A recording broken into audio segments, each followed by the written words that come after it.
Andueza jaunak esandako azterketa batzuk egin ziren lehen zuloa agertu baino lehen eta ez zuten zuloa iragarri, eta beste azterketa batzuk egin ziren lehen zuloa agertu ondoren eta ez zituzten iragarri ez bigarren zuloa, ez da hirugarren zuloa ere. Eta orain, zehetasun gehigarri batzuk eman nahi nituzke, gure proposamena indartzen dutenak.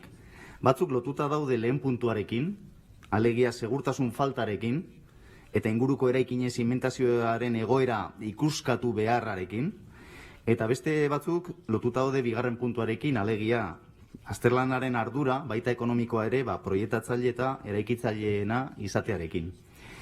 Segurtasun faltaz, gogorarazi nahi nuke EH Bildutik pasaden astelehenean salatu genituen kalte ordainen akordio proposamenak. Gure ustez, erakusten dutenak, eraikitzaileek eta ETS-ek beldurra diotela beste zerbait gertatzeari.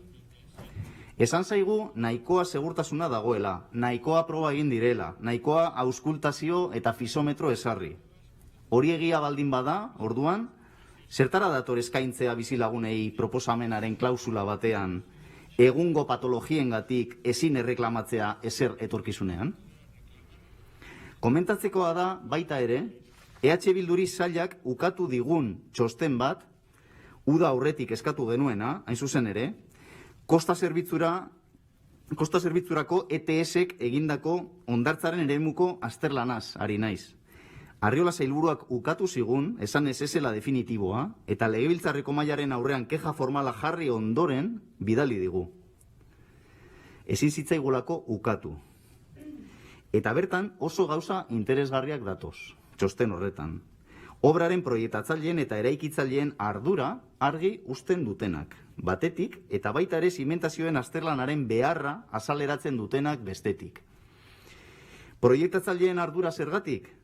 Txosten horretan argi eta garbi esaten delako, Kontxa hondartzaren azpian, obra kasi baino lehen, bakarrik egin zirela 5 zundaketa 2011an. Eta hurrengo zundaketak, Kontxa hondartzan, 4 izan zirenak, obrak hasi ondoren egin ziren 2019ko otsailean, edo otsailetik aurrera. Beraz, hemen legebiltzarrean ja zundaketen faltaz nahikoa eztabaidatu dugu eta Jaurlaritzaren erantzuna beti da berdina.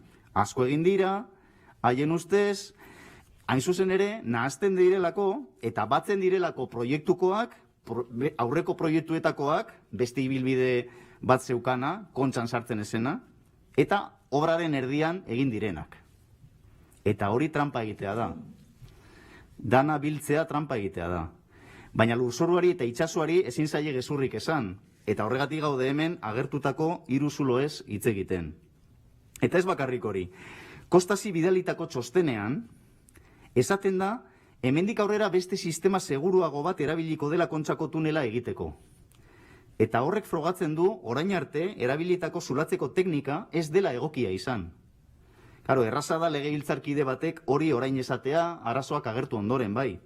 Baina horretarako esleitzen diegu proiektua eta obra enpresa espezializatuei. Haiek hau aurre ikusi behar zuten. Eta amaitzeko, zehetasun teknikoago bat. Kostasi bidali zaion txostenak azpimarratzen duena.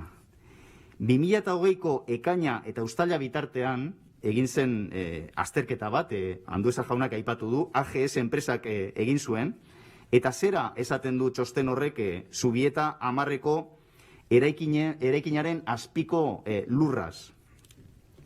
Hemen daukate azpimarratuta txostenetik aterata.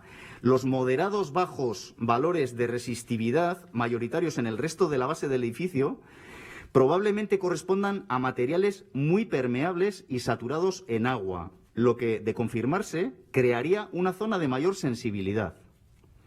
Hau esaten dute, zuloa agertu zen Zubieta 8ko eraikinaren ondoko eraikinaren lurrazpiaz, Zubieta 10. Beraz, Zubieta 10ko eraikinaren lurrazpia zona sentikorragoa da, eta bertan zoru iragazkorragoa eta urtsuagoa detektatu da. Ez alduzue uste neurgailuak jartzeaz gain, zimentazioak ere aztertzea komeniko litzakenik? Gure ustez bai. Eta hori da hemen proposatzen duguna eta orain bozkatuko duguna. Espero dut denok arduraz bozkatzea.